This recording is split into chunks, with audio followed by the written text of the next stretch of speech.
Collado, company de la CHT i de la Tele Libertària al Margen. Antonio, no sé si ens escolta Antonio. Marta, crec que també està. Marta Martín, des d'Esquerra Unida del País Valencià, ¿estás ahí? Estoy. ¿Se me escucha? Sí, te escucho perfectamente. Vale, estoy intentando poner la cámara que no sé qué le pasa a esto. Hola, buenos días.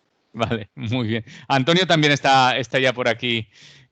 También os escucho ya. Y a los dos nos faltaría que se conectara el compañero Carlos Pérez, de Antimilitarista Smoky, compañero también de Radio Malva, que supongo que no tardará mucho en conectarse y estar aquí con nosotras. Vamos comenzando, si queréis, anem començant amb la tertúlia. Yo no os he puesto nada de Felipe González y de los GAL porque alguien ha dicho por ahí que, como ya se sabe, igual no vale la pena que se hable de ello, que igual nos distrae. Marta. Pues sí, no sé. No sé, la verdad es que a veces pues Echenique creo que hace unas declaraciones y ya van bastantes que no se ajustan, por supuesto, para nada a la realidad, ¿no? Intenta un poco echar balones fuera, no sé por qué, no lo entiendo, pero bueno, no sé cómo calificar el hecho de decir que no hace falta investigar los GAL porque la gente ya sabe todo lo que hay. Me parecen unas declaraciones bastante graves, poco serias para el momento en el que estamos y bueno, que no comparto absolutamente para nada, ¿no? Evidentemente hay que investigar los GAL y hay que decir muy claro quién era el señor X y bueno, pues qué es lo que supuso el terrorismo de Estado aquí en el Estado español a través de los GAL y quién financió y por qué se llevó a cabo todo aquello y quién era, pues, quién estaba detrás, ¿no? Antonio. Dime, ¿qué quieres?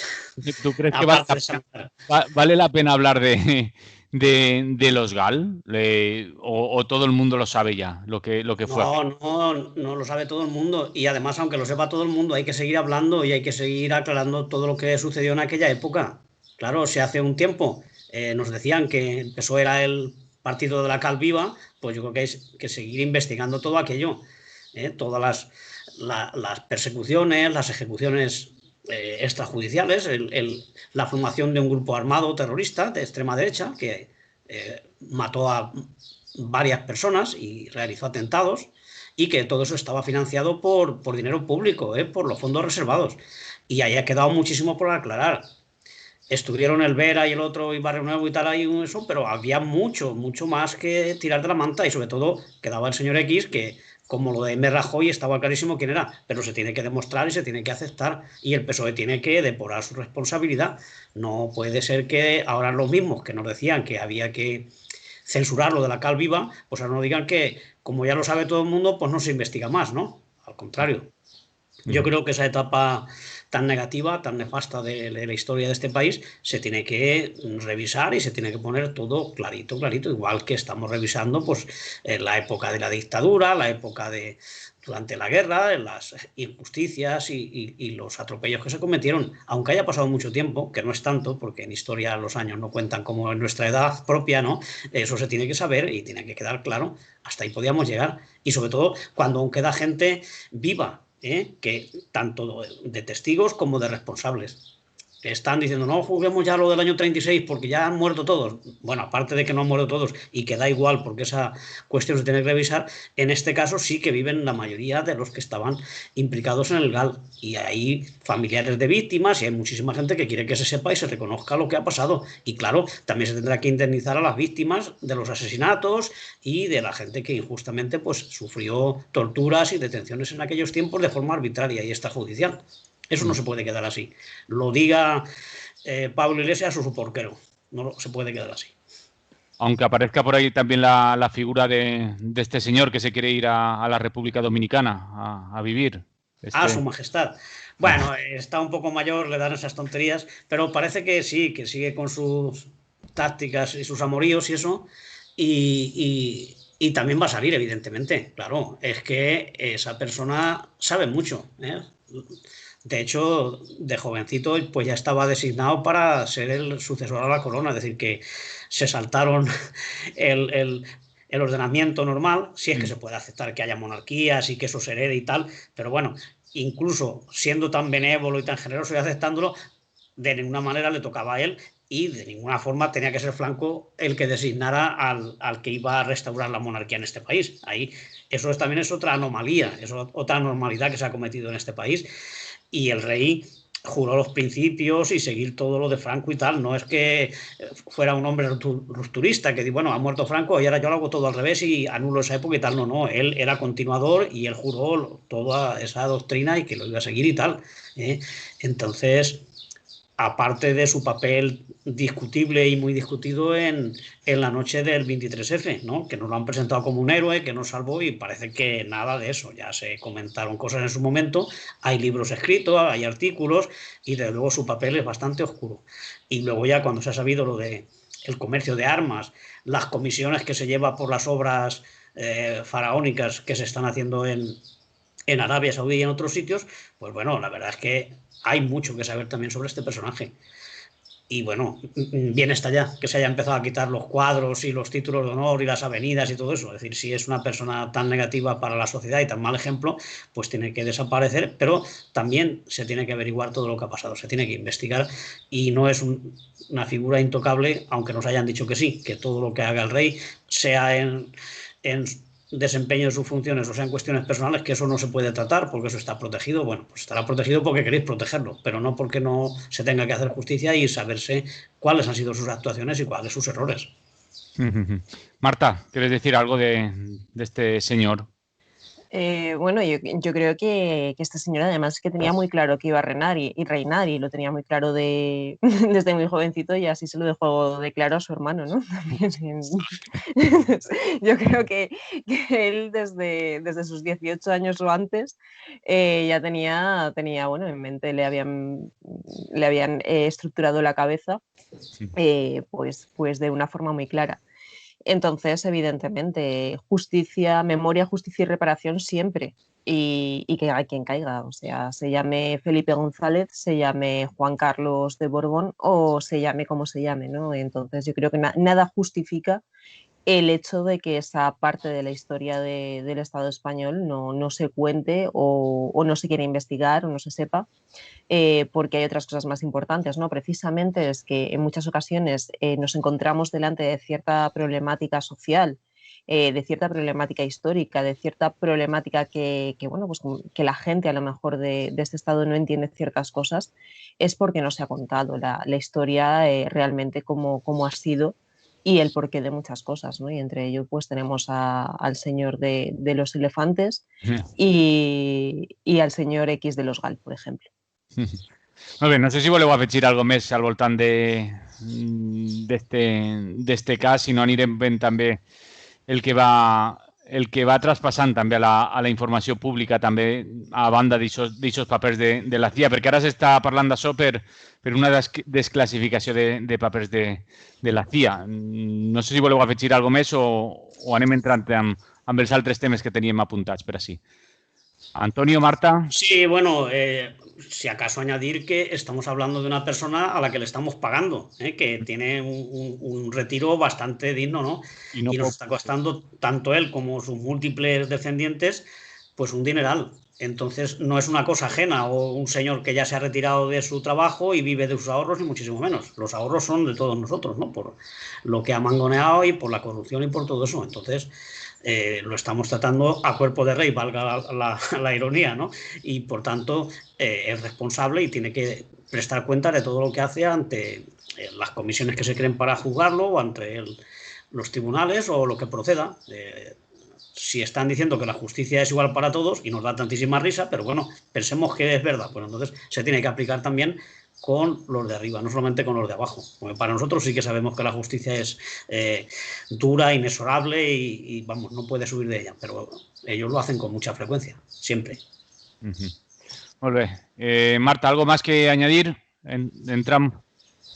Simplemente pues eso, que lo que ha dicho Antonio, ¿no? La justicia tiene que ser igual para todos. El heredar un país como si fuese un huerto no te puede dar el poder absoluto de esa monarquía absolutista que ya hemos conocido en este país, y que el poder venía dado de la mano de Dios y que por eso pues era totalmente inviolable los actos que hacía el rey. eso en el siglo XXI creo que es inaceptable. Ya era inaceptable antes, pero bueno, ahora entiendo que muchísimo más. Entonces, evidentemente, vuelvo a repetir lo de antes, memoria, justicia y reparación en todos los ámbitos y caiga quien caiga. Doncs anem entrant en més temes que tenim per així apuntats. 2 anys de l'arribada de l'Aquarius i agressió racista dels Mossos. No sabia quina situar en capçalera per parlar d'estos temes, perquè ahí estan. 2 anys des de que va arribar l'Aquarius, con pompa i boato, que diria aquell, i el tema de l'agressió racista dels Mossos de fa ja uns anys també, que ara apareix a premsa, que ara comença a parlar-se també a la prensa. Marta, me sales tú en pantalla, así que te toca comenzar. Y después Antonio. Me ha tocado. Bueno, pues sí, es eso. Vivimos ese aniversario de la llegada del Aquarius, como tú dices, con todo ese bombo y platillo, ¿no? Algo terrible, porque era una especie de suerte a la deriva de toda la gente todas las personas que vivían del horror dentro del Aquarius y bueno, diferentes gobiernos como que se tiraban la pelota de unos a otros. Y por desgracia creo que fue es un episodio lamentable, ¿no? El hecho de las personas migrantes que tienen que huir de sus países porque, bueno, pues porque el imperialismo, no nos olvidemos que ataca sus materias primas, sus condiciones de vida y no les deja desarrollarse. Entonces al final tienes que huir de la muerte, ¿no? Y enfrentarte a todavía algo muchísimo peor. Y que encima cuando estás tan desesperado de echarte al mar absolutamente sin nada, sin saber cómo vas a salir de esa, en el mundo democratizado llegas y la gente se tira la pelota de unos a otros para ver quién se hace cargo del marrón, ¿no? Porque al final es eso, era un problema.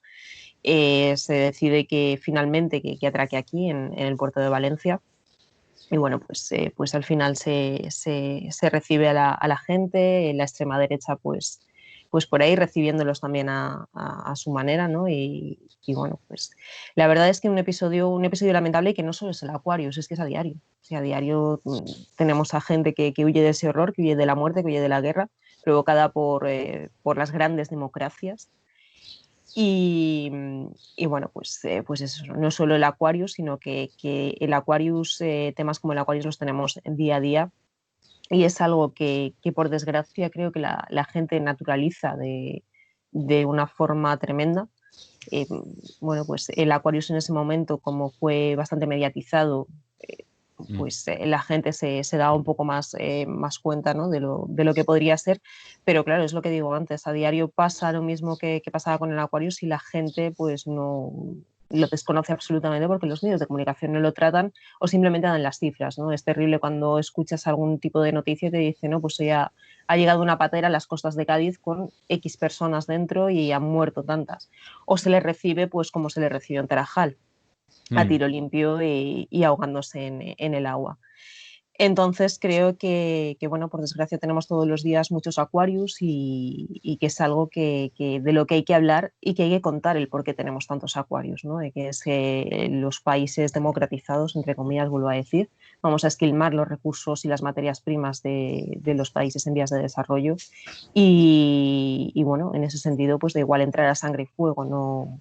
Creo que por ahí tenemos también a Colón y a toda esta gente y creo que a veces no nos diferencia mucho de lo que se hacía en aquella época en donde no existía el humanismo ni la ilustración y en lo que estamos haciendo ahora después de eso, de haber conocido ya el humanismo y la ilustración y seguimos creo que en las mismas, ¿no? Y bueno, pues el racismo aparte con todo esto, la llegada del Aquarius, tenemos ese racismo institucional instaurado también en el Estado español, nos llama mucho la atención porque se ha mediatizado también mucho el tema de la muerte, del asesinato en Estados Unidos de George Floyd. Hay muchos George Floyd a diario en Estados Unidos y esa técnica de la rodilla, ese protocolo de poner la rodilla en el cuello para, bueno, pues intentar, la verdad es que no lo sé, no sé controlar el qué muy bien, es un protocolo que está instaurado dentro de todas las policías y también dentro de las policías del Estado español. Y lo vemos muchas veces en el barrio de Lavapiés, por ejemplo, en Madrid, ¿no? O lo de los Mossos en Cataluña. No es la primera vez que pasaba pues casi a diario. Y aquí ya hemos tenido alguna muerte como la de George Floyd. Entonces hay que revisar esos protocolos y hay que hacerle ver bueno, pues a los cuerpos y a las fuerzas de seguridad del Estado que no puedes tratar a la gente de esa forma a la hora de detener. Repito, lo vemos en Lavapiés muchas veces, lo hemos visto con los Mossos, pero es que también lo vemos en manifestaciones, ¿no? En donde las manifestaciones en muchas ocasiones totalmente pacíficas se ha ido a sangre y fuego o, pues a reventar prácticamente a la gente. Entonces ese tipo de cosas no pueden ocurrir y sobre todo hay que poner el foco, pero hay que poner el foco en lo que pasa, hay que poner el foco en que el Estado español está condenado por torturas a los presos y hay que poner el foco en que no nos puede llamar la atención y nos podemos desgarrar las vestiduras cuando esto se mediatiza. Esto pasa a diario y no hace falta que sea mediático para saber qué pasa y para saber que hay que hacer algo y que hay que cambiarlo, por supuesto. Antonio. Sí, es una pena, bueno, una pena, una vergüenza, ¿no? Lo que deberíamos sentir por lo que ocurre con los refugiados y con la gente que tiene que huir de su tierra, ¿no?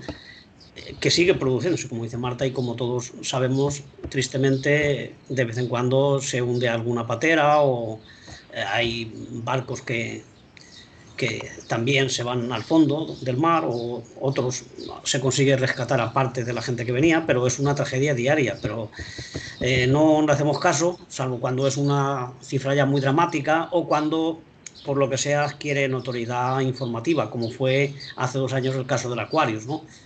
Que todos los gobiernos lo estaban rechazando, se consiguió romper el cerco informativo y las autoridades europeas se vieron obligadas pues a hacer algo, ¿no?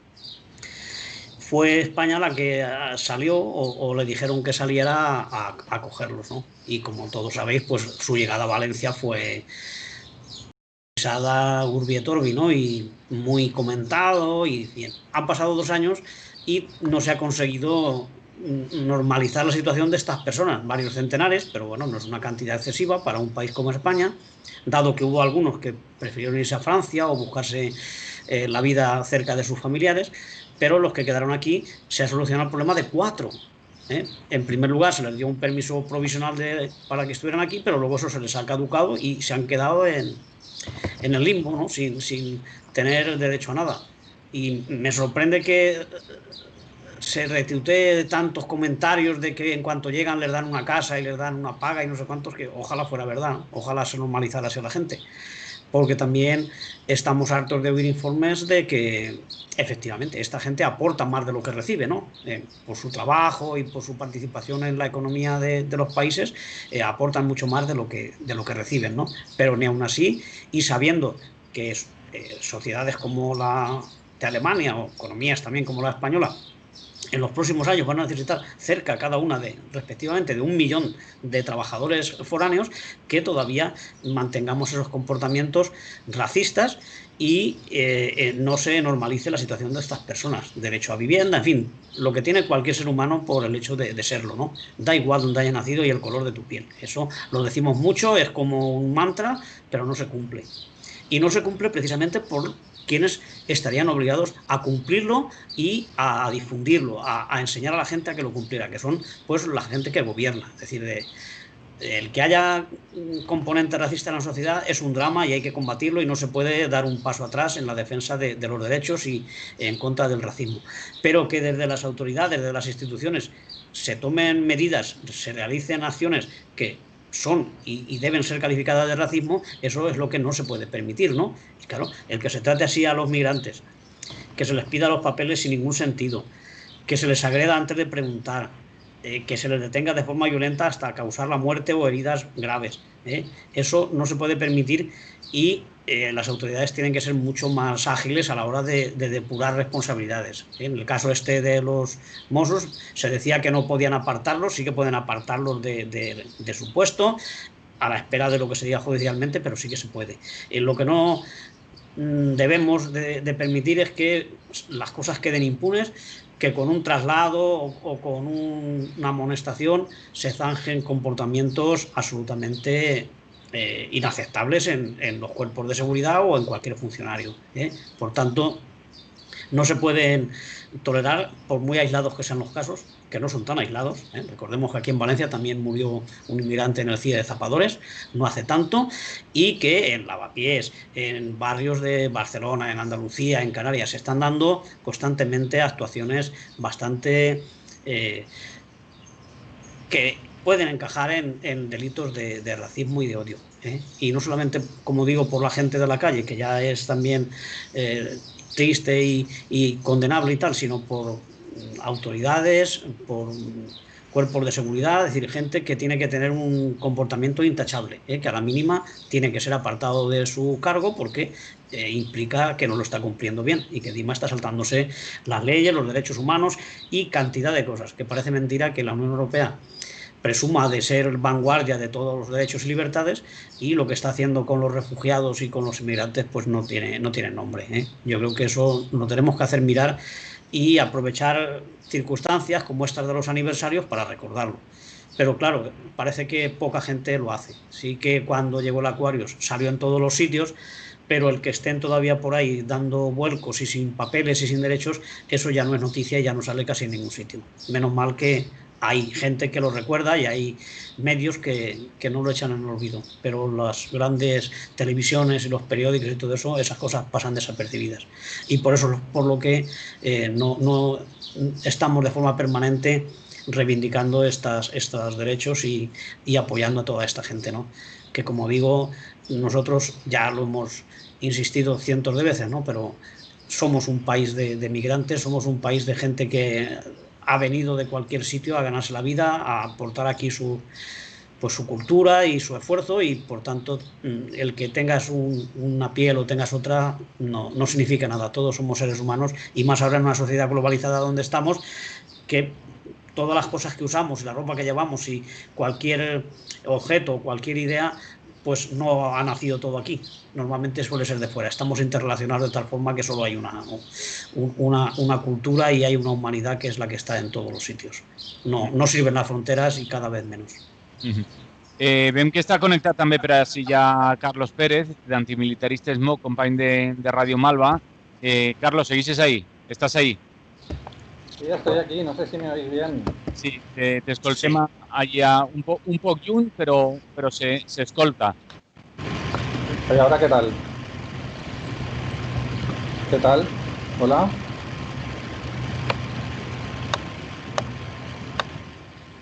¿Hola? Carlos. Ahora lo oímos nosotros. Al que no escuchamos es a Manolo, yo por lo menos no lo escucho. No, tampoco. Sí, lo mismo me pasa. Pues ahora parece que sí. ¿Me escucháis? Sí. Ahora sí, ahora nos escuchamos seguramente todos. Vale, esto es lo que toca hacer en directo. Es como... Carlos, estem parlant dels 2 anys de l'arribada del Aquarius, de l'agressió racista dels Mossos que ha citat la llum també ara. Estava donant exemples, Antonio parlava de la mort, entre cometes, de Marwan al CIE de Zapadors, i la setmana passada també parlàvem d'una agressió a un centre de menors d'Ilias Tahiri, crec que es deia. Estem parlant d'estos casos de racisme que estan eixint avui en dia i de com s'ha deixat també quasi tirats a aquests refugiats que quasi el podem ficar o llevar a aquests refugiats que arribaren també en l'Aquarius, així a València fa 2 anys. Bueno, yo pues tendría poco que añadir a todo lo que han dicho estos compañeros. En todo caso, me viene a la cabeza también el caso de los cupos de refugiados que España se comprometió a acoger en 2015, que como sabéis, en el reparto que se hizo dentro de la Unión Europea de toda esta gran oleada de refugiados que venían fundamentalmente de la guerra de Siria, huyendo de la guerra de Siria, sobre todo cuando entró en la escena de la guerra siria la potencia militar de Rusia. Esto generó una intensa oleada refugiados que se agolparon en las fronteras de la Unión Europea, sobre todo en Grecia. Y bueno, ante esta situación, pues también recordemos que hubo una gran ola de solidaridad en la mayoría de las sociedades europeas. Nacieron espontáneamente los movimientos de tal ciudad acoge, etcétera, y eso pues eso motivó también o forzó una respuesta de los gobiernos que, como siempre, pues es una respuesta timorata, insuficiente y bueno, de alguna manera que servía solamente para acallar pues a estos sectores más solidarios, ¿no? Entonces recuerdo que en 2015, en ese reparto, España se comprometió a acoger a 19.000 en ese reparto, 19.000 solicitantes de asilo, de los cuales también sabemos, ¿no?, que con el paso de los años, ya en 2018, esos 19.000 y pico teóricos se habían quedado, al cabo de 3 años desde que se tomó esa decisión, se quedó en 2.000 y algo, 2.000 muy cortos.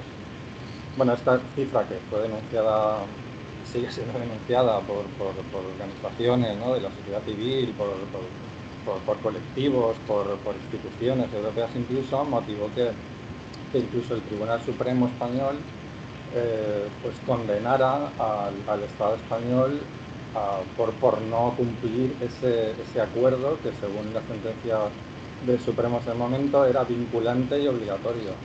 Era vinculante y obligatorio, instaba al gobierno no tenía más efectos la sentencia, quiero decir, no condenaba a pagar ni condenaba que instantáneamente todos esos 19.000 solicitantes de asilo llegaran a España, simplemente instaba. No tenía más efectos esa sentencia y por lo tanto pues estamos hoy en día pues con un tema seguramente ya después de todo lo que hemos vivido desde 2018 pues un poco olvidado, pero ahí está. Eran tan graves y tan duros y tan exhaustivos los controles a los que se sometía a la gente en la frontera griega para entrar en la Unión Europea, sobre todo los que sometía el Estado español a través de sus agentes del CNI, investigando si esas personas tenían algún tipo de vínculo con grupos radicales armados en Siria, etcétera, eran tan exhaustivos y bueno, también había tan escasa voluntad política de acoger a esas personas que, bueno, pues efectivamente 3 años después teníamos una muestra más de la falta de voluntad de acudir a echar una mano en un problema tan grave como era en ese momento. Entonces, bueno, uno ve, eso era el gobierno de Rajoy, ¿no?, digamos. Entonces, pues bueno, todo el mundo estaba como muy movilizado. De hecho, la organización que presentó este recurso ante el Supremo, Stop Mare Mortum, pues consiguió esta sentencia pues histórica, ¿no?, que condenaba al gobierno español en políticas migratorias.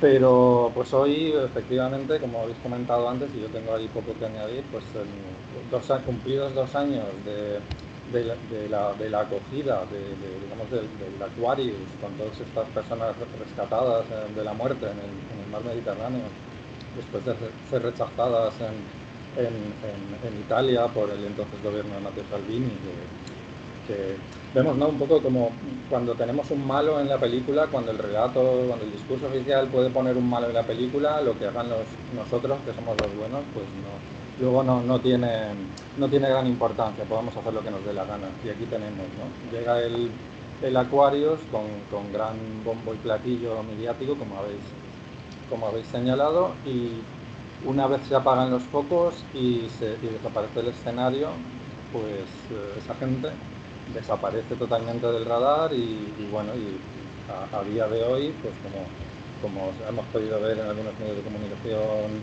alternativos como La Directa o El Salto, pues tenemos pues que la gran mayoría está todavía como solicitante de asilo.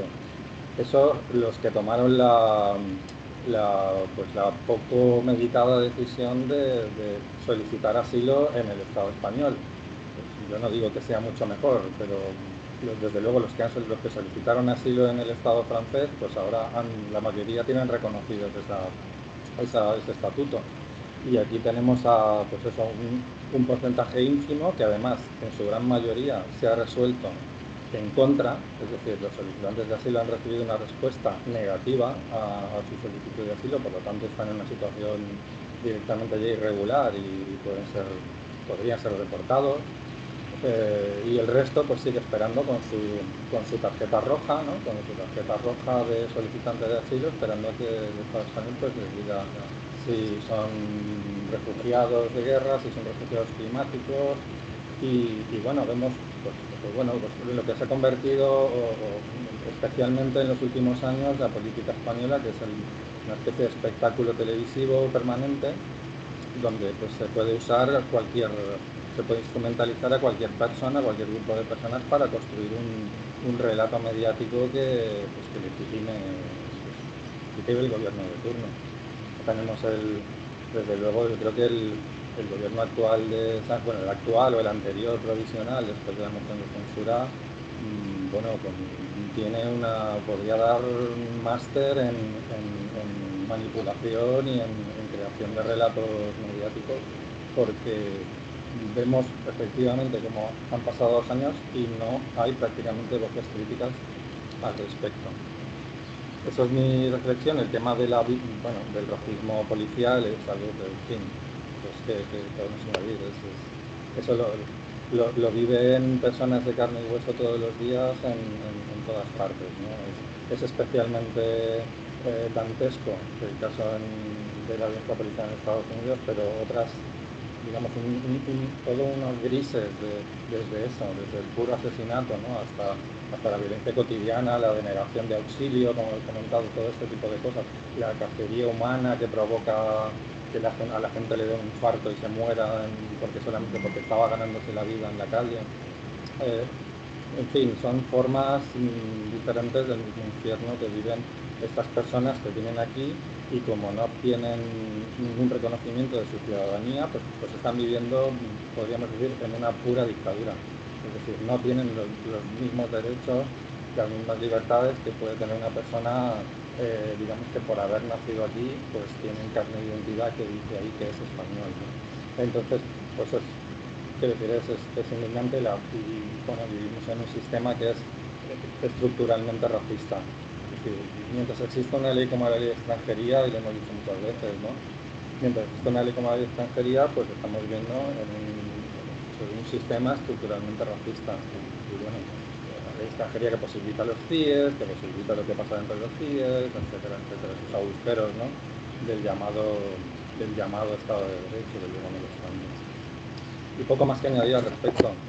Ara tornem. Carlos, hi ha un soroll per ahí de fons. No sabem Sí. si... Vamos. No estoy en la playa, puede ser alguna estática o algo así que tenga el portátil. Bueno, no sé si podrà funcionar o no, però anem continuant. Sí que demanem, mentrestant, si vols que silencis el micro i quan Claro. el tornes a obrir, així anem llevant.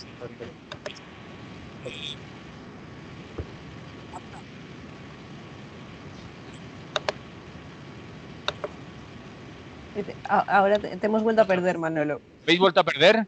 Ahora te hemos vuelto a recuperar. Pues, es un sin vivir. Las cosas del directo. ¿Queréis añadir algo más sobre estos puntos?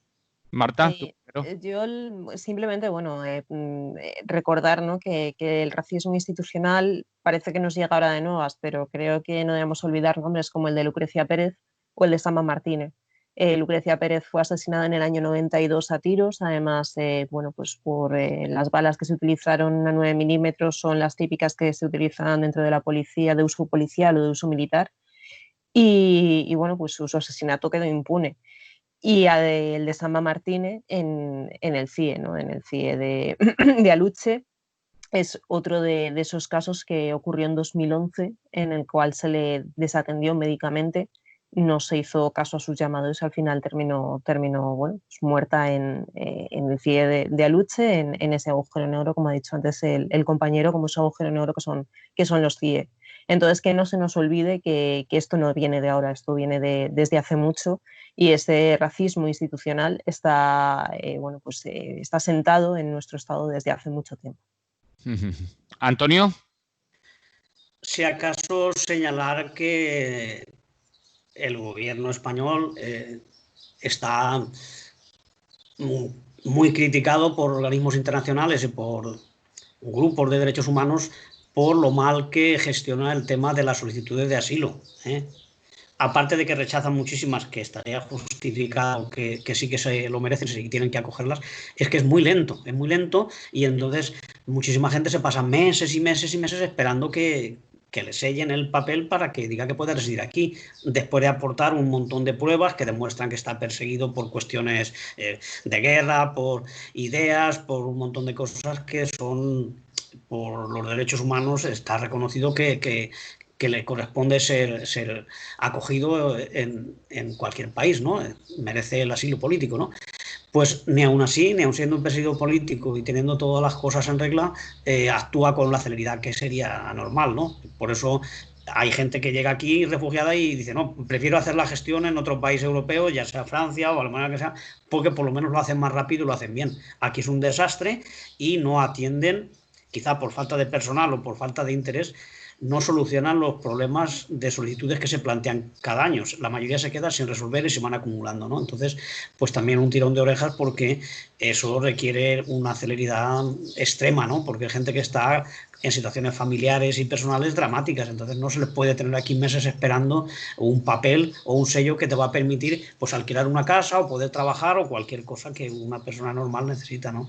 Entonces, pues también estamos censurados, nuestro gobierno, por ese tipo de cosas, ¿no? Por la lentitud en la tramitación de les solicituds d'asilo. Carlos, no sé si vols afegir algo més, si no entrem a parlar d'Ada Colau i els monuments a Colón i tot això que s'està parlant també als mitjans estos dies. Carlos. T'has silenciat.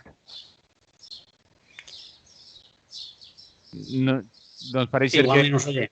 Pareix que no ens escolta Carlos. Entrem en el tema de Ada Colau y esos monumentos a Colón. Marta, creo que lo planteabas también antes en tu intervención. Sí, no, bueno, estamos viendo que dentro de todas estas protestas, ¿no?, que han surgido en Estados Unidos y también en ciertos países europeos como en Gran Bretaña, pues al final los activistas han terminado bien tirando estatuas de Colón o de otro tipo de esclavistas británicos. Bueno, pues aquí también ha llegado el tema, ¿no?, qué hacer con esa simbología que representa una época pues bastante oscura del llamado Imperio Español. La verdad es que desde luego que la historia hay que contarla y hay que contarla bien, evidentemente.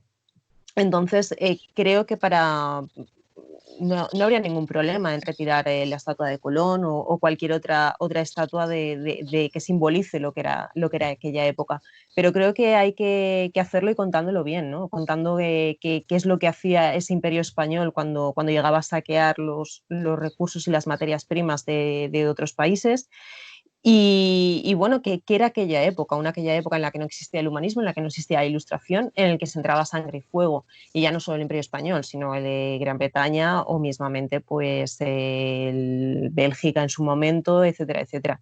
Creo que hay que explicarlo bien porque al final eso es la herencia que tenemos, y por desgracia en aquella época, como repito, sin Ilustración, sin humanismo, en donde se iba sangre y fuego, en donde se hacía todo tipo de barbaridades, con el paso de los siglos, llegamos al siglo XX, y eso mismo se reproduce en el nazismo o se reproduce en el fascismo español, en una época en donde ya conocemos el humanismo y la Ilustración. Entonces creo que hay que explicar muy bien qué pasa en esas épocas de los Reyes Católicos para entender lo que intenta hacer Hitler o lo que intenta hacer luego después Franco aquí en España, ¿no? Porque además Hitler no hace nada diferente a lo que hacía el Imperio Británico en su momento en sus colonias, o lo que hicieron los belgas con el Congo.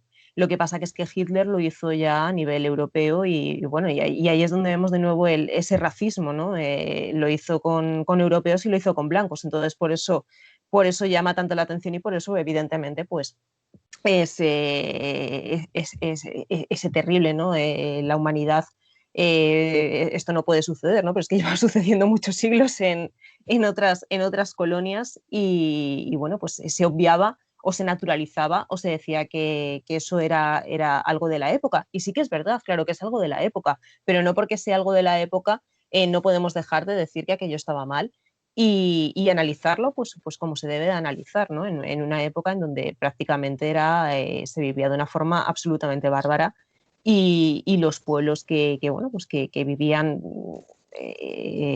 sí, porque eso, ¿no? Del descubrimiento, no hacía falta descubrirlos, ya estaban allí, pues que vivían su sociedad de una forma totalmente natural.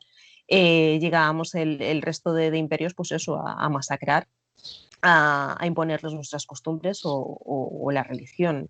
Entonces creo bueno, que es importante el contar el porqué de aquella época, porque si explicamos lo que sucedió en aquella época podemos entender lo que sucede luego después del imperialismo del siglo XX.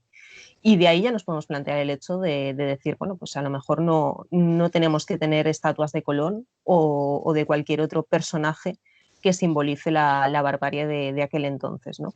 O también podemos hacer pues lo que hicieron los cubanos en La Habana con la estatua de Fernando VII, que conservan esa estatua y esa peana original donde pone, bueno, pues Rey de España, pero ellos le pusieron la placa de El Felón. Entonces también bueno, nos lo podemos plantear, ¿no?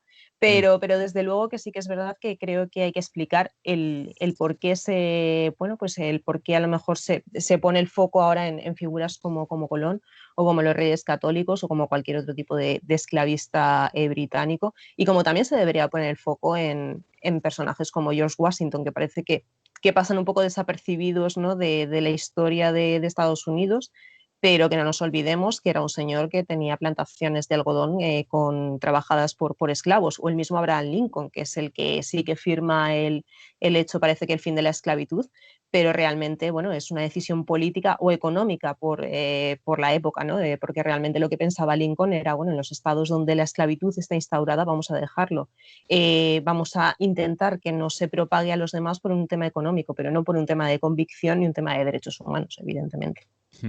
Antonio. En este punto, pues habría varias cosas que centrar, ¿no?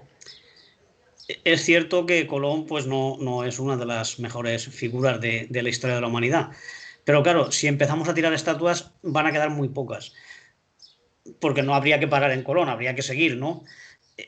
Por ejemplo, en la misma Barcelona, pues hay alguna calle o alguna dedicatoria o algún monumento a nobles o benefactores catalanes cuya fortuna se hicieron también en el tráfico de esclavos, ¿no? Hubo varias familias que se dedicaron a ese negocio. En aquel momento era un negocio, se entendía así por parte de los ricos de la época, ¿no? Y de los nobles.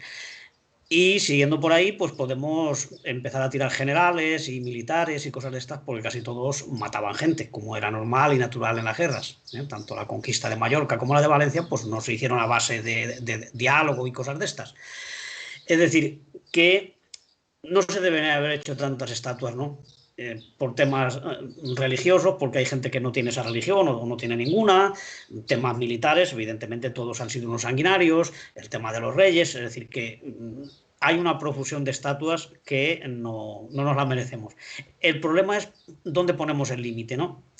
Porque claro, si en Estados Unidos empiezan a quitar esclavistas, pues los van a tener que quitar hasta de los billetes que tienen, de los dólares, ¿no? Y nombres de ciudades y cosas de estas. Es bueno que se vaya depurando y que se vaya haciendo, pero yo no sé si es una cosa parcial, porque claro, también el Imperio inglés pues hizo de las suyas, ¿no? Y claro, si tiras la estatua de Colón hay que tirar muchísimas otras también en Londres o en Manchester, donde sea. Es decir que quizá en su momento solo se deberían haber hecho estatuas o a nadie o solamente a humanistas y gente de una bondad incuestionable, ¿no? Escritores o benefactores o que han descubierto vacunas, es decir, gente que se lo merezca de verdad. Si lo haces al político de turno o al noble de la época, pues en cuanto pase su época, pues va a haber gente que ya quiere tirarlo, como está pasando ahora, ¿no? Y claro, aquí chocas con muchas opiniones y claro, la alcaldesa de Barcelona, Ada Colau, pues supongo que igual de corazón sí que le apetecería igual quitar ese monumento, ¿no? Pero en la ciudad va a haber mucha gente que no va a querer, ¿no? por un montón por el turismo, porque lleva muchos años, que tampoco son tantos, ¿no? Es decir, y entonces tiene que nadar entre dos aguas e intentar una solución. A mí me parece que una cosa que ha pasado tanto tiempo, pues igual no es tan primordial. Lo que se trata es de lo que comentábamos en los dos puntos que hemos tratado antes, de ahora, de las cuestiones que tenemos ahora sin resolver. Eso es importante, ¿no? Épocas históricas, pues bueno, que las revisen los historiadores, que se vaya aclarando, que se enseñen en las escuelas, todo eso sí que estaría bien, ¿no? Pero el tema de los monumentos, pues hay que ir con muchísimo cuidado. Aquí aún tenemos pendiente bastantes monumentos y calles del antiguo régimen, del franquismo, ¿no? Que aún no han desaparecido y en algún sitio los están volviendo a poner. Es decir, nosotros podíamos empezar de adelante para atrás, ¿no? En vez de quitar a Viriato, que es muy antiguo y habrá que averiguar quién era Viriato o quién era el Cid, aunque ya se sabe, evidentemente, pero bueno, quiero decir que no es una cosa prioritaria, pero cosas del franquismo y recuperar a la gente que está en las cunetas y las fosas comunes, todo esto que tenemos a medias y familias que hicieron su fortuna con lo que le quitaban a la gente pues que era de los sindicatos o que era de la República y que se apropiaron de sus casas y todo eso sí que se tiene que aclarar y ahí sí que hay que destinar dinero y medios para restaurar la justicia en esas cosas. Lo otro, la revisión histórica de la Edad Media o de la Edad Contemporánea o tal, pues bueno, también hay que hacerlo, pero yo creo que no es tan prioritario y ahí hay que hilar un poquito más fino porque depende de determinadas corrientes o determinadas épocas, pues se querría tirar una estatua o se querría tirar otra. Yo, de luego, personalmente tampoco tengo nada en contra de que se retiren las estatuas de Colón o se retire la de Pizarro o la de Hernán Cortés, que por Extremadura hay bastantes de estas, claro, no todo el mundo se dedicó a la conquista, pues es evidente que no tienen otras figuras a las que poner estatuas, pero se pueden poner monumentos a la paz, a la armonía, a la amistad, al trabajo, esas cosas que se hacen y que sirven para todas las épocas, ¿no? No centrarlo en figuras políticas de su momento, porque en cuanto pase ese momento van a empezar a ser olvidadas o van a ser odiadas y va a haber gente que va a pedir que se quiten. En fin, no me parece mal la idea de quitar a Colón, pero claro, tiene que ser que haya un consenso en la ciudad, no vaya a ser que desatemos otra guerra, la guerra de Colón. Carlos, ¿estás ahí? Parece ser que l'hem perdut definitivament. Ens diuen per Facebook, ens diuen l'estàtua de Franco està a Capitania. I ens diuen també Por poner un ejemplo. Recontextualització sense iconoclàstia. És el que ens diuen així per privat. Marta, ¿algo más que añadir de este punto? Bueno, yo estoy bastante de acuerdo, ¿no?, con lo que ha dicho Antonio. Yo creo que nosotros quizás hay que poner un poco en el foco en, por ejemplo, en Queipo de Llano, que está enterrado en la Macarena, o que la Virgen de esa iglesia lleve su fajín, ¿no? Creo que eso es mucho más inmediato que el hecho de si quitamos o no las estatuas de Colón o las de Hernán Cortés, que evidentemente es que estoy totalmente de acuerdo con lo que ha dicho él. Yo no tengo ningún problema en que se quitasen, pero mi intervención anterior era eso. Si las vamos a quitar, vamos a explicar el porqué. Porque si no explicamos el porqué, si no explicamos lo que era aquel momento contextualizado dentro de aquella época y no explicamos por qué esa época, bueno, pues tiene sus más oscuros que claros, al final habrá gente, parte de la sociedad, que no va a entender el por qué se retira ese tipo de estatuas. Y bueno, pues dentro de ese no entender, pues va a estar en contra, ¿no? Entonces yo creo que tenemos cosas más inmediatas en nuestro país a nivel histórico que explicar y que conocer y que reparar. Pues eso, sin ir más lejos, el tema de Queipo de Llano y como Queipo de Llano otros tantos bueno, pues benefactores y asesinos de la dictadura franquista, que bueno, que el hecho de Colón, que evidentemente necesita ser contado, es una parte de la historia que necesita ser contada y necesita ser relatada como realmente lo que significó y lo que era aquel momento de imperios bárbaros, pues eso, porque no era una época sin ilustración, sin humanismo, pero creo que es eso, que principalmente a lo mejor nos tenemos que preocupar pues de reparar nuestra historia sobre el fascismo. Y el tema, pues por ejemplo, en Estados Unidos, de esta oleada, ¿no?, de retirar esas estatuas o de tirarlas, creo que al final el hecho de tirar estatuas allí no les va a dar una sanidad pública o no va a hacer que se cambie el hecho de ese racismo imperante dentro de la policía, ¿no? Creo que a lo mejor el movimiento dentro de Estados Unidos deberían centrar un poco el tema de por qué ocurre ese racismo que tienen arraigado en la sociedad americana o en el resto de sociedades, y revisamos luego ya después el tema de las estatuas. Creo. Ya te digo que no tengo ningún problema en que se revise y en que si hay que quitarlas, pues que se quiten, pero creo que hay que hacerlo bueno, pues contando lo que hay y centrándonos en a lo mejor ciertas cosas que son más importantes para los trabajadores y para las trabajadoras que en el hecho al final de acabar tirando una estatua o no tirándola. Carlos veiem que no està silenciat, però torna a preguntar si ens escolta i a veure si l'escoltem. No. Seguim. Antonio, no sé si algo més que afegir o entrem en altre dels temes que tenim per així previstos. No queda mucho de este asunto de los nombres y las estatuas, ¿no? Si acaso, pues, lamentar la costumbre o el hábito que hay aquí de poner nombres de, pues eso, de militares y de personajes de la nobleza a cosas que nada tienen que ver con su actividad, ¿no? Claro, su actividad es no hacer nada, ¿no? Entonces no tendrían monumentos. Pero bueno, quiero decir, el que los hospitales se llamen princesa de no sé qué o rey tal, un hospital, pues mejor que tenga el nombre del inventor de una vacuna o yo qué sé, si es que tiene que tener algún nombre. Es igual cuando hacen polideportivos y le ponen príncipe, tal, bueno, pues ponerle al deportista más importante de esa época o algo así, que sea un ejemplo además de buena persona y de haber ayudado a la gente, algo así, ¿no? Y si no, pues ahí está la costumbre que también tienen, por ejemplo, en Nueva York, en algunas ciudades latinoamericanas, de ponerles a las calles en números y así a nadie le sienta mal, ¿no? O ponerle accidentes geográficos o cosas así, ¿no? El poner personajes de la historia tiene ese riesgo, que a los que vengan después no les va a gustar. Y por tanto, pues es una fórmula la de ponerle otro tipo de referencias que al final la gente se acostumbra a lo mismo y le da igual. No hace falta que tu calle se llame Hernán Cortés porque seguramente tú no eres un seguidor de Hernán Cortés. Si se llama Avenida del Oeste o Avenida 25, pues, o número 32, pues no pasa nada. Hay que modernizarse. Molt bé.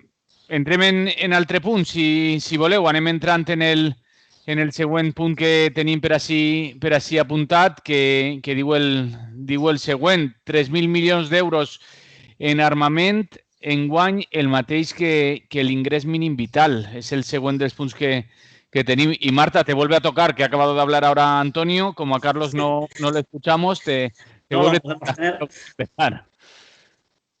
Tengo suerte hoy. Sí. Bueno, es esas cifras que son incomprensibles, ¿no? De decir, bueno, ese gasto en armamento, ese gasto en militarismo, el por qué. Que tenemos en mente invadir muchísimos países o qué. Entonces, no, fuera de bromas, es un tema bastante preocupante, ¿no? No puede ser que ese gasto en armamento sea lo mismo que vamos a gastar en ayudar a la gente a que coma, que tenga 3 comidas al día mínimo.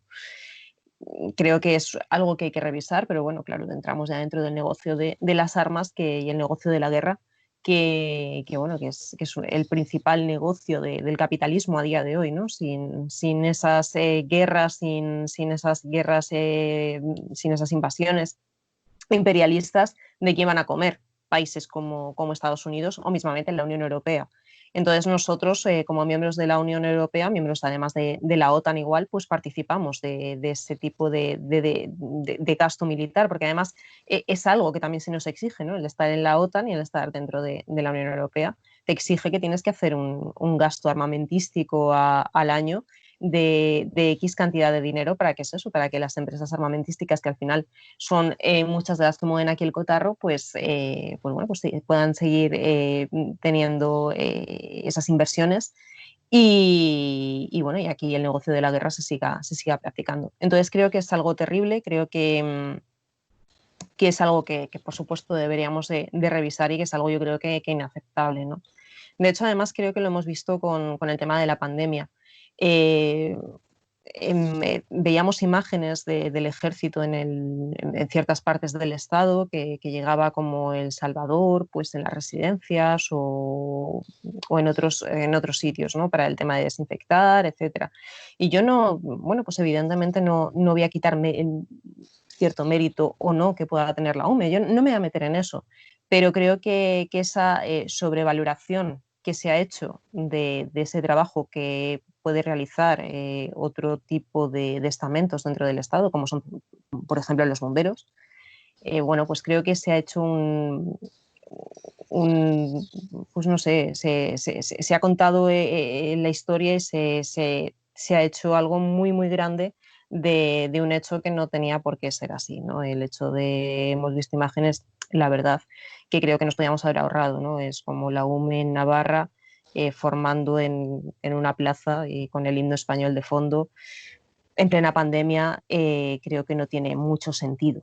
Entonces, creo que hay que revisar, ¿no? Ese uso que a lo mejor se ha hecho del ejército durante esta pandemia o que se ha querido intentar hacer con el fin de no sé de qué. Y sobre todo, pues eso, ¿no? Todo unido a ese gasto militar que desde hace muchos años es desorbitado y es incomprensible a día de hoy. Bueno, es incomprensible si dejamos de lado, pues eso, como digo, el negocio de la guerra y el negocio armamentístico, que es al final lo que mueve absolutamente todo, y sin olvidarnos que eso, que estamos dentro de un aparato imperialista como es la Unión Europea o la propia OTAN, ¿no? Entonces creo que por supuesto es algo de revisar, porque además ya cuando la cifra es eso, volvemos a decir que es la misma, que vas a gastar en ayudar a la gente después de una crisis sanitaria mundial como la que estamos viviendo, pues me parece aún mucho más terrible. Bien, Carlos ha estado trasteando, intentando conectar un micro externo y ahora decía que había vuelto al interno, pero no sé si lo vamos a poder escuchar o seguimos igual. Carlos, seguimos igual. Antonio, seguimos con este tema del gasto armamentístico y el ingreso. Sí, es una pena que Carlos no pueda entrar precisamente en este tema que es el que él domina y el que ha militado toda su vida, ¿no? El antimilitarismo, con muchísima razón. Bueno, pues yo también veo absurdo que nos gastemos 3.000 millones que no los tenemos, porque parece ser que estamos bastante mal y se está recibiendo dinero de la Unión Europea y del Banco Central Europeo y tal. Es decir, y además, ¿para qué? Porque afortunadamente no estamos en guerra con nadie, ni falta que hace, y en caso de estarlo, pues tampoco teníamos mucho futuro, ¿no? Porque, claro, hoy las guerras las ganarán las grandes potencias que invierten muchísimo más, multiplicado por 10 o por 100 lo que se va a gastar España, estos 3.000 millones. O sea que esto es una chapucilla para comprar 4 aparatos que afortunadamente no vamos a usar y que van a quedar pasados de moda en 2 o 3 años, porque claro, esto de que decides comprarlo, de que los encargas y te los entregan, pues ya hay una feria de armamento donde se presentan cosas nuevas, ¿no? Y claro, siempre quieres tener lo último. Y luego cada vez que se cae un avión de estos o tenemos un accidente, pues aparte de que mueren 2 o 3 personas, pues tiras cientos de millones a la basura. Entonces es una tontería, pero claro, estamos siendo miembros de organismos internacionales o de asociaciones como la OTAN. Yo imagino que la OTAN tiene sus reuniones donde se juntan todos los militares y allí imponen unas líneas que supone que los que son miembros, los estados que son miembros de la OTAN, pues tienen que ir renovando su armamento para luego participar en ejercicios conjuntos y cosas así, ¿no? Entonces, yo creo que lo de entrar en la OTAN ha sido una aventura ruinosa, ¿no? Porque nos ha hecho modernizar el armamento y eso supone comprar aparatos costosísimos, ¿no? Ya se ha comentado los hospitales que se pueden hacer con un avión de estos supermodernos, un destructor a cuántos polideportivos corresponde, es decir, todo eso está cuantificado y demostrado. Entonces a mí me parece tonto que se gaste dinero en armamento, por lo que lo considero una inversión absurda, más en estos momentos donde lo que falta son médicos y personal de enfermería y falta mucha gente para atender a las consecuencias de la pandemia esta en la que estamos todavía metidos, ¿no? También hace falta gente de enseñanza, evidentemente, porque habrá que hacer aulas con menos niños, con una ratio inferior, con lo cual hará falta personal en la enseñanza. Ahí sí que se debería invertir, no 3.000, sino los que hagan falta, ¿no? Y en la sanidad también. El ejército me parece que es una cosa innecesaria y tenemos que avanzar hacia sociedades desmilitarizadas. Es Es decir, tenemos que saber convivir sin necesidad de ejércitos, ¿eh? Hay que ir a suprimir, no a aumentar o armarse hasta los dientes. De hecho, incluso en este ambiente militarista hay unos cuantos países, pocos todavía, pero que no tienen ejército y tampoco les pasa nada ni los invade nadie, ¿eh? Se respetan los derechos, negocian sus acuerdos internacionales, sus fronteras y ya está. Es decir, que el ejército es un lujo innecesario, un lujo que es una cosa anticuada, propia de cosas de otros tiempos, pero que hoy, en el siglo XXI, hay que imperar valores antimilitaristas y de convivencia entre todos los pueblos. Creo que sí que tenemos a Carlos ahora aquí. Pues menos mal. A ver, hola. Sí, sí que estás ahora, sí, Carlos. Venga, muy bien. Pues, no sé, tenemos 3.000 millones este año, pero tenemos todos los años, desde hace muchísimos años, pues entre 20.000 y 30.000 millones, todos los años dedicados a a mantener engrasada la maquinaria de la guerra española. Desde pagar los sueldos hasta nuevos programas de armamento, hasta las instalaciones que tiene el Ministerio de Defensa, hasta un montón de partidas que hay ocultas en más de un 50% de esta cantidad están ocultas en otros ministerios que no son el Ministerio de Defensa. De hecho, este año no lo sé, porque es todo muy raro, ¿no? Los presupuestos, no se sabe cuáles son, ni se sabe dónde hay que mirar, pero otros años con unos presupuestos más estables anuales, había 12 de los 13 ministerios de aquel momento donde se miró se hizo este análisis del gasto militar. En 12 de los 13 ministerios que existían entonces había alguna partida dedicada a fines militaristas. Entonces tenemos unos presupuestos generales del Estado pues militarizados, es decir, donde el tema militar, el tener preparada la maquinaria militar de guerra para actuar, pues es un fin prioritario y no, como hemos visto con la experiencia, ¿no?, que hemos pasado estos meses, y no las otras cosas que de verdad nos cuidan y nos protegen, como es pues, el sistema sanitario, como es el sistema educativo, etc. Entonces tenemos esa dualidad y algo que sí que no nos esperábamos es el descaro durante estos meses, porque pues, supongo que la cúpula militar, supongo que algunos políticos que creen ciegamente en que el ejército es un pilar insustituible del Estado y por lo tanto tiene que tener un reconocimiento social, pues algunos políticos pues, nos han enseñado el ejército a los militares haciendo una labor en medio de toda esta desastrosa gestión sanitaria. Hemos tenido a los militares en ruedas de prensa explicándonos, que habían detenido a unos que habían robado no sé cuántos kilos de naranjas y limones, y hemos tenido militares pues dando mucho miedo en esas ruedas de prensa. Hemos tenido militares con trajes espaciales para ir sacados de alguna película de pandemia, pues también echando agua con lejía por las barandillas y por las calles.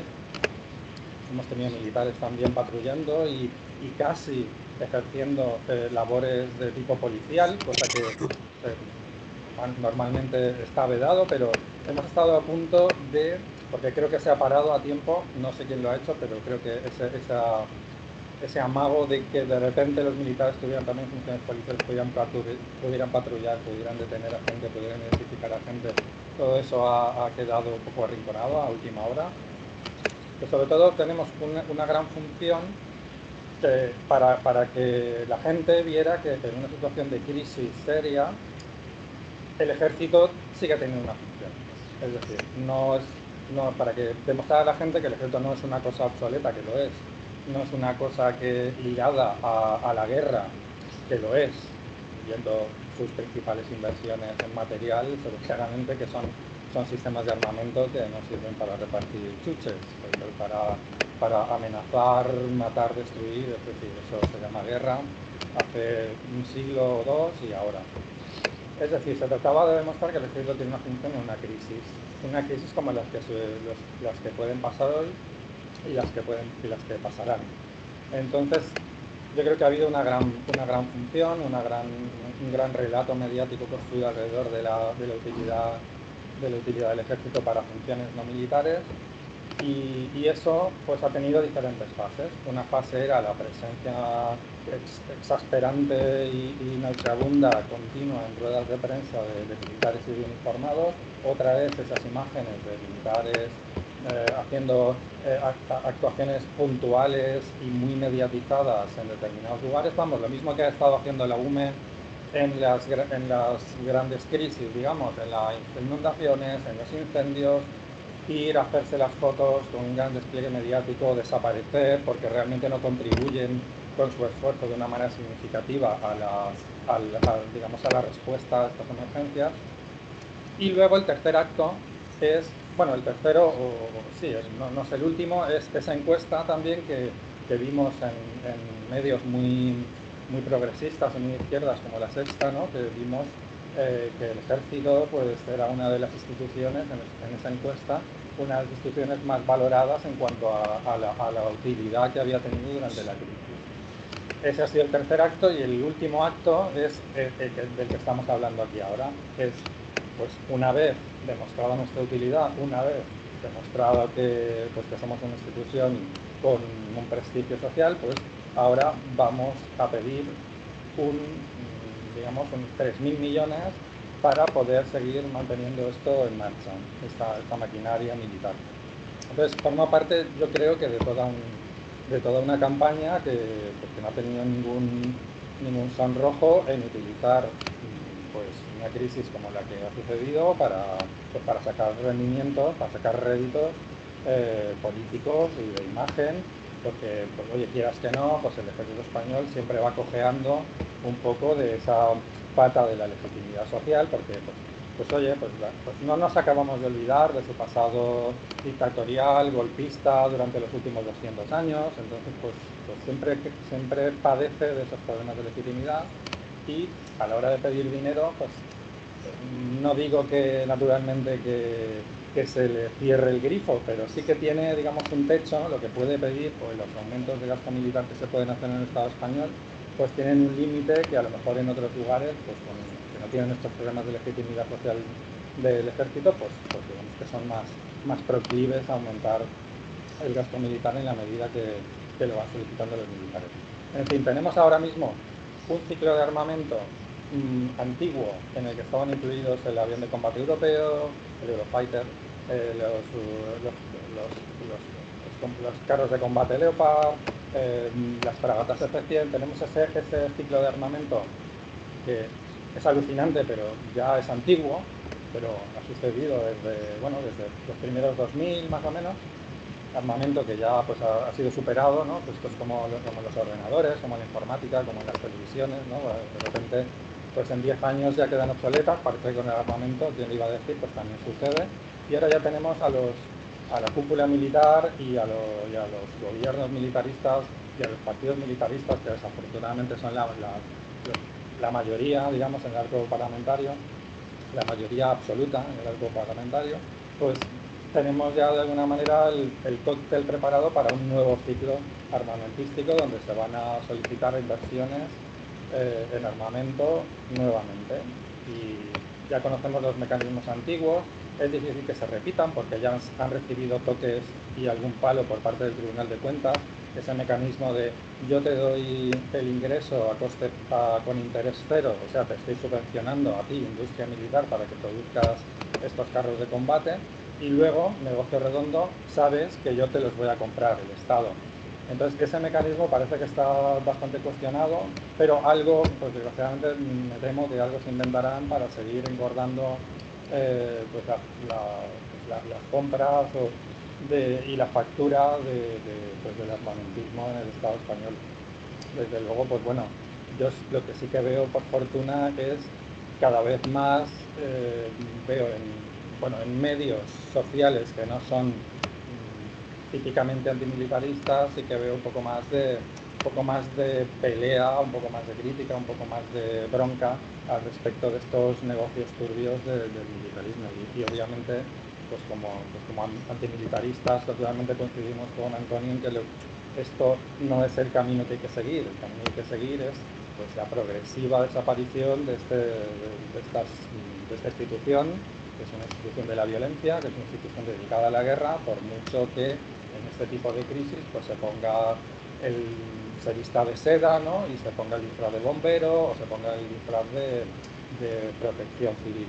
Es decir, una institución basada y dirigida a la realización material de la guerra, y si como hasta pues, ya casi los políticos más recalcitrantes reconocen pues ese no es el camino, y como mucho en algún caso pues reconocen que es un mal necesario, pues vamos a encaminarnos ya pues hacia otro tipo de mundo, hacia otro tipo de políticas internacionales, hacia otro tipo de relaciones entre los pueblos, ¿no? Que no implique el uso del instrumento militar, y empecemos ya a desmantelar esto, porque pues aparte de que nos consume, nos vampiriza de alguna manera todos esos recursos que estarían mejor dedicados.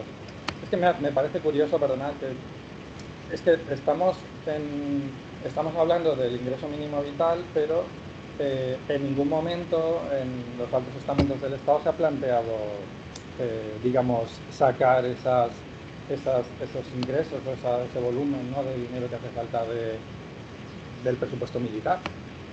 Parece ser que eso es intocable, ¿no? Y esto es una señal de que nuevamente nos topamos ahí con una institución que parece incuestionable, parece mentira, ¿no? Después de tantos años desde el franquismo, donde era el pilar central del Estado. Pues bien, parece que sigue teniendo ese lugar bastante esencial dentro de la estructura actual del Estado. Pero en fin, que son bienvenidos los debates, desde luego, que cuestionen el pilar, ¿no?, la pata económica de todo este chiringuito militar que deberíamos empezar ya a ir reconstruyendo de todos sus planos, el ideológico, el económico, el de personal, sobre todo el ideológico, porque creo que ese es el que asegura todo lo demás. Digamos, el que tengamos en la cabeza esa idea de que, bueno, sí, las armas y todo eso es muy malo, pero siempre hay que tenerlo por si acaso, porque, en fin, es un mal necesario.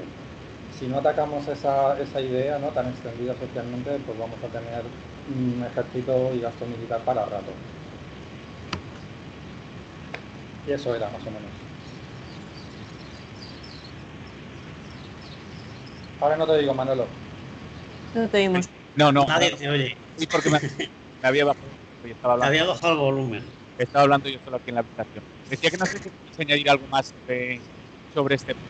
Relacionado con militares, no es precisamente sobre el presupuesto militar, pero ya hay otra información. Militares, en este caso el militar, han detenido el ex militar que aparece en un vídeo disparando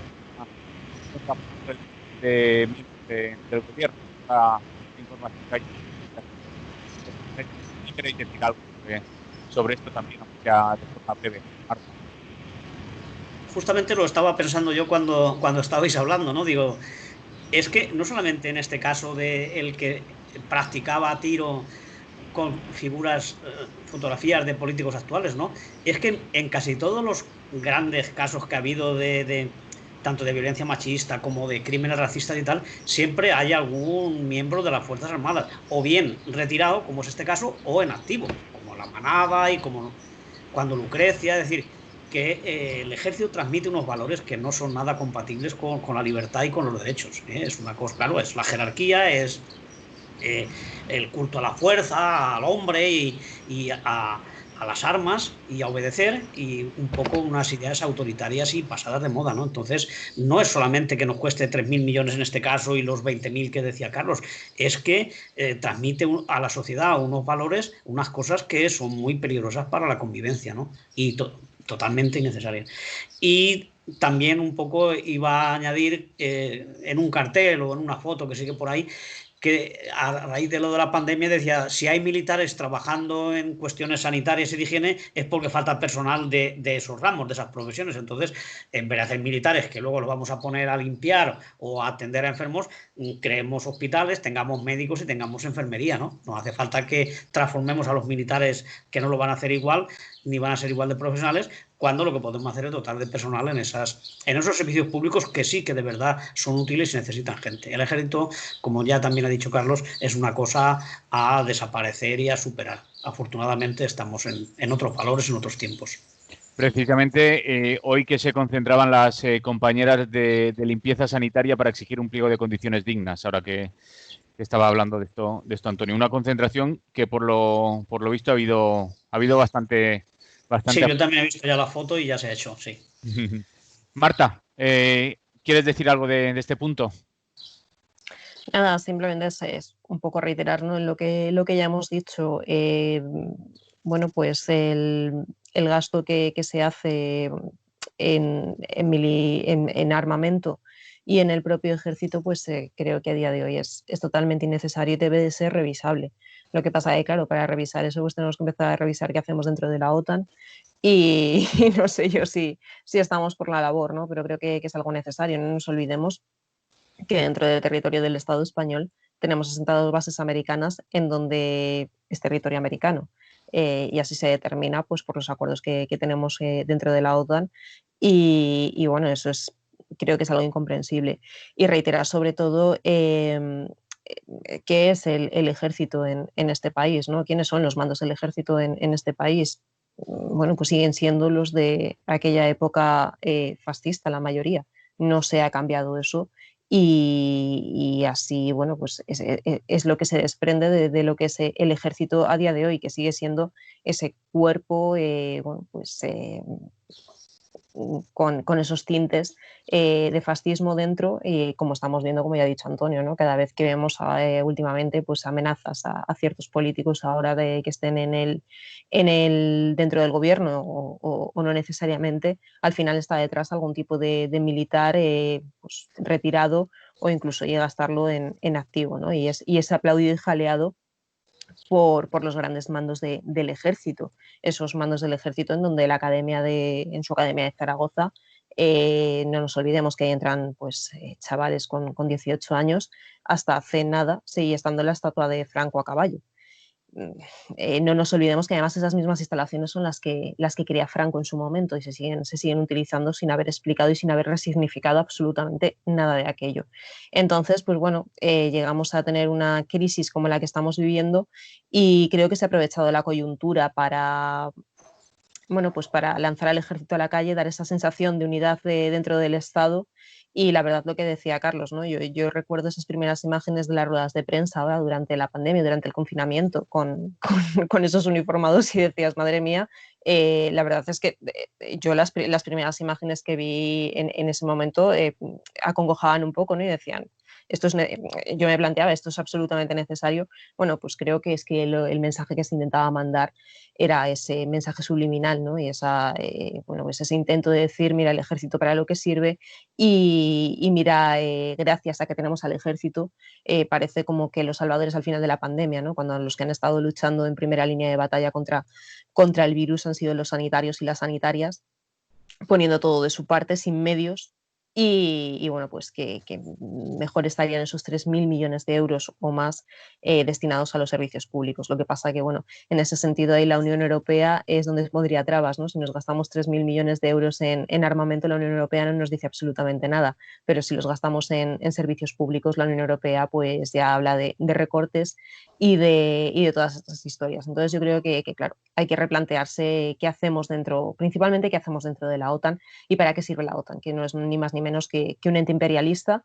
El hecho de estar dentro de la OTAN nos hace, bueno, pues que estemos en conflictos imperialistas como es el de Libia, por ejemplo, en donde hay soldados españoles o en Irak en su momento. Entonces creo que es hora de que nos replanteemos bueno, pues para qué se están utilizando los ejércitos y ese gasto militar que se hace cuando hemos vivido recortes en los servicios públicos, recortes que hemos pagado ahora con esta crisis sanitaria mundial. Carlos, muy breve para concluir con el tema. ¿Algo más que añadir? El micro.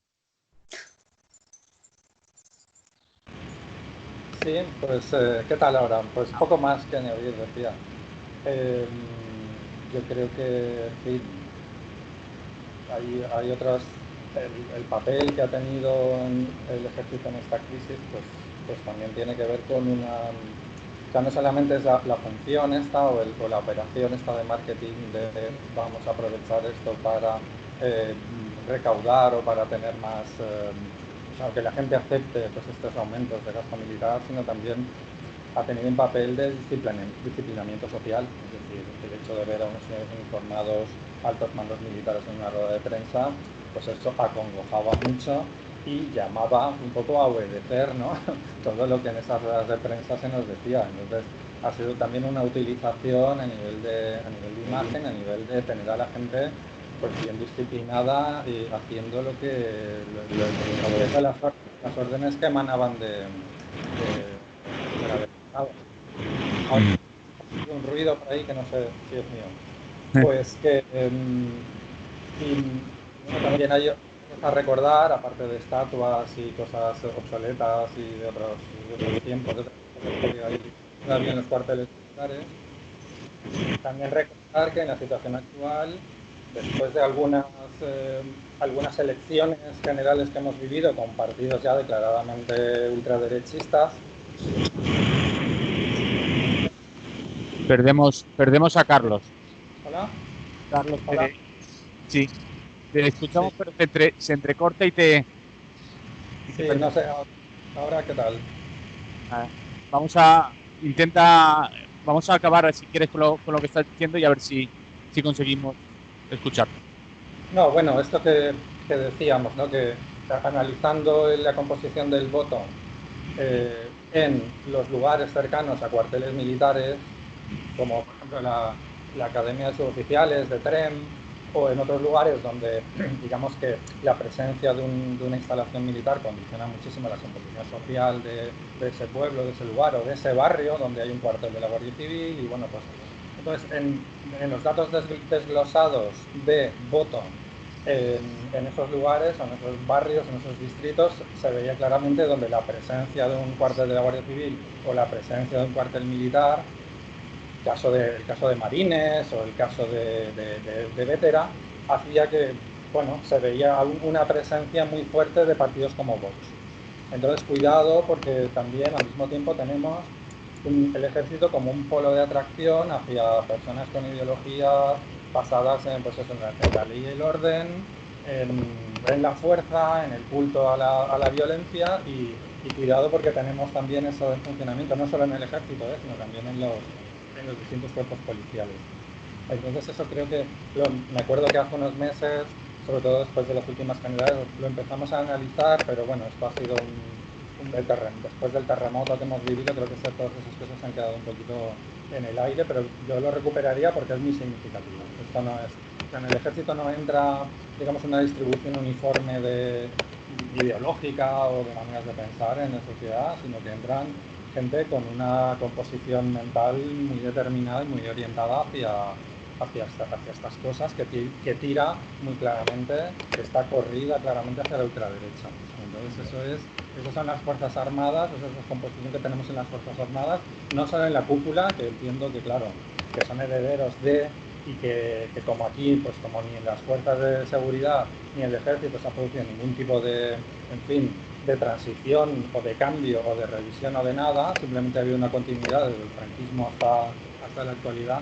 Pero es que incluso digamos, en las partes de tropa o en los agentes rasos, de alguna manera, también se está produciendo un escoramiento hacia la ultraderecha y eso hay que tenerlo en cuenta porque esa es la gente que maneja la violencia en el Estado español. Anem a entrar, si voleu, en una última ronda, per si voleu dir alguna cosa al voltant de la convocatòria que hi ha per a demà del Pla de Tot Social del País Valencià i la convocatòria de manifestació. Recordem, dissabte 20 de juny, 7 de la vesprada, des de la plaça de l'Ajuntament.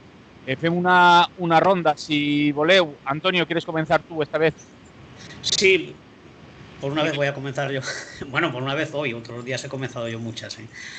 Bien, terminando con esto, quería recordar con lo anterior, que fue precisamente el señor X de la Cal Viva y tal, también el que nos colocó lo de la OTAN, ¿no? Con una mentira, y además nos decía que iba a ser una cosa, pues como estar allí de invitados, que no nos íbamos a integrar en lo militar, ni muchísimo menos. Luego no ha sido así, nos hemos integrado, hemos participado en misiones de la OTAN, en países que no nos habían hecho nada, por supuesto.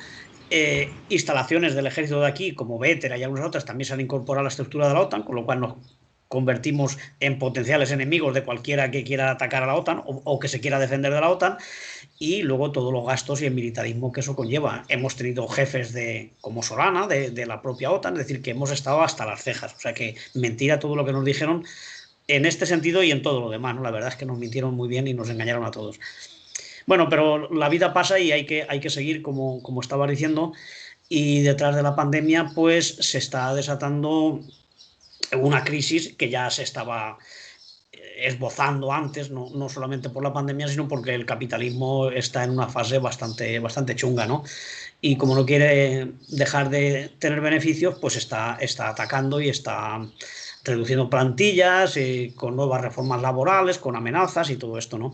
Y entonces pues está viendo ya que hay necesidad de salir a la calle. De hecho, como ya has comentado, hoy mismo estaba lo de la limpieza de los hospitales, también estaba lo de Ferrovial, la gente que trabaja en Renfe, que también se ha concentrado, es decir, el otro día ya hicimos la primera post-coronavirus de los pensionistas y en defensa de los servicios públicos, y bueno, está esto del día 20 que es por un plan de choque para que no paguemos la crisis los de siempre, ¿no? Entonces, en temas sanitarios, en temas de vivienda, en temas de trabajo y derechos laborales, pues se sale a la calle una plataforma que está aglutinando a bastantes colectivos y que puede ser una cosa que igual cuaja y va movilizando a la sociedad, porque se hace en bastantes ciudades, entre mañana y el lunes creo que también hay algunas, pero bueno, es una convocatoria unitaria que está en muchísimos sitios. De hecho, aquí, aparte de Valencia, también hay Castellón y Alicante. Alicante por la mañana, como es tradicional, en las escalinatas del Instituto Jorge Juan a las 11, y en Castelló es por la tarde, también a la misma hora que Valencia, a las 19, en la plaza de María Agustina, ¿no? Y Valencia, ya lo has dicho tú, que es San Agustín, también a las 7 de la tarde. Pero habrá más porque... Plaza del Ayuntamiento. Plaza del Ayuntamiento, y mira, además lo tenía apuntado, pero la tradición. Sí, Plaza del Ayuntamiento, 19 horas. Es decir, y luego también vamos a salir, como ya comentamos la semana pasada, el día 25 por el tema de solidaridad con la gente de Nissan, ¿no? De todo lo que va a suponer si se cierra esa fábrica para la industria auxiliar y para las comarcas donde está, ¿no?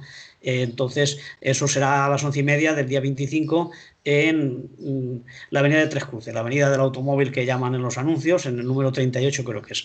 Es decir, que la lucha no continúa y yo creo que hay que incluso redoblar los esfuerzos para que seamos más efectivos y podamos ir agrupando todas estas luchas, porque todas tienen un denominador bastante común, ¿no?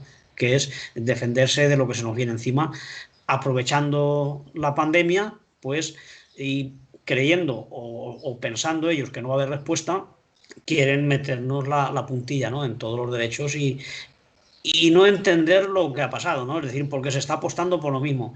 Ayudas al automóvil, ayudas al turismo, reindustrializar. Se habla de lo mismo que está en el origen de la crisis que atraviesa el sistema capitalista, es decir, crecer indefinidamente y producir y consumir sin revisar el tema del entorno natural, la ecología, la alimentación sana, todo eso que comentamos, el transporte de medios no contaminantes, es decir, las necesidades que tiene el planeta no se tienen en cuenta y se está dando una vuelta a lo mismo que yo había. Es decir, la nueva normalidad es la vieja normalidad, pero con mascarilla.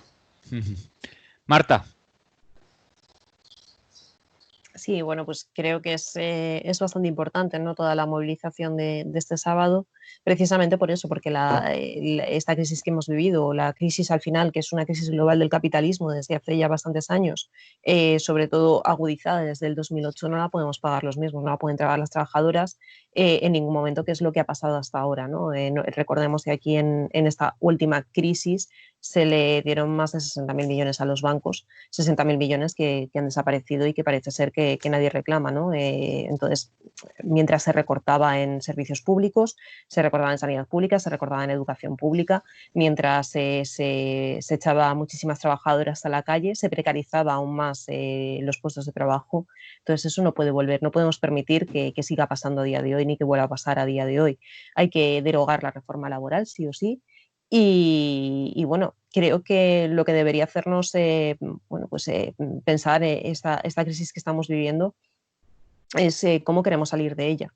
Y a lo mejor creo que lo que sería necesario sería replantearnos el sistema, ¿no? Ese capitalismo voraz que simplemente, bueno, pues no vive de la precariedad de los trabajadores y de las trabajadoras. Entonces creo que ese sería el momento principal, pues precisamente para eso, para repensar bueno, pues, esa parte industrial que no tenemos en este país, con esos tierras ahora que parece que se van a producir en Nissan, en Alcoa, todas esas familias que van a sufrir, que son más de 20.000 en puestos de trabajo menos, pero afectadas directamente, al final son más de 20.000 familias. Bueno, pues creo que deberíamos sentarnos y replantearnos qué es esto, ¿no? ¿Qué es esto del capitalismo? Y qué es esto de que al final lo único que vive es de precarizar a las personas. Entonces yo creo que es eso, es importante reivindicar el que hasta aquí hemos llegado y que las crisis no las pueden pagar los trabajadores ni las trabajadoras, ¿no? Y hay que luchar y que seguir trabajando por eso. Y repito, creo que ahora sería el momento bueno, pues un punto y aparte y replantearnos qué tipo de sistema y qué tipo de vida queremos. Carlos, por cierto, nos dicen por aquí, ¿se puede explicar, Carlos, si el MOOC quiere contar con colaboración para participar en la...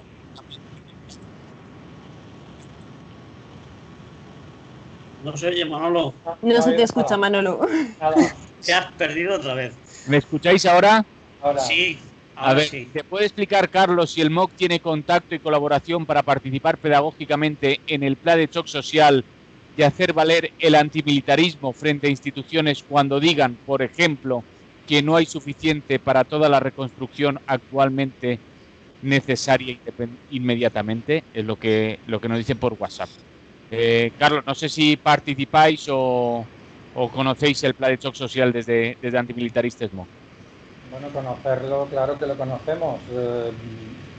Y por supuesto que compartimos no sé, sus reivindicaciones y sus acciones.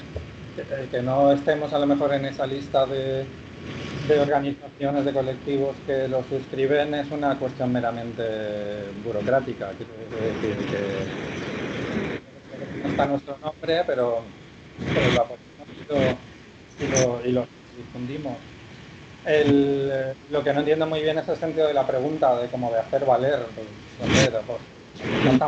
Tampoco estamos para hacer valer nada. Yo creo que, en fin, en la medida en que creamos o que difundimos entre la escena, digamos, alternativa de grupos y de colectivos, pues que la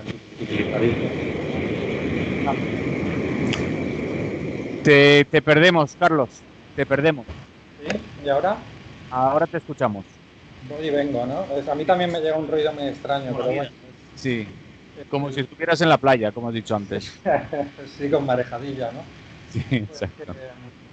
Bueno, sí, pues brevemente, eso que por supuesto difundimos y compartimos, pero no entendemos que haya que ir ahí a hacer valer nada. Es decir, si en la medida que esos grupos compartan las visiones del antimilitarismo, pues que se apropien de ellas y que las coloquen en el lugar o con el protagonismo que correspondan.